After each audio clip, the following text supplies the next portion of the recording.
মহাসচিব হযরত মাওলানা শাহজাদুর রহমান সাহেবের নেতৃত্বে আমরা প্রধান উপদেষ্টার আহ্বানে ওনার সঙ্গে সাক্ষাৎ করার জন্য মত বিনিময় করার জন্য এসেছিলাম। আমাদের সঙ্গে রয়েছেন হেফাজতে ইসলাম বাংলাদেশের নায়েবে আমির মাওলানা মাহফুজুল হক, নায়েবে আমির হুজুর সরাসরি আলোচনায় চলে যান।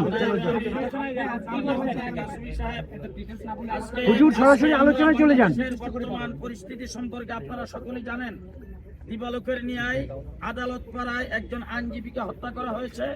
এরপরে এই দেশে গোলা পানিতে মাছ শিকার করে পরাজিত শক্তি আবার এই দেশে ইন করতে চাচ্ছে, দেশটাকে অস্থিতিশীল করতে চাচ্ছে, অকার্যকর রাষ্ট্র পরিণত করতে চাচ্ছে।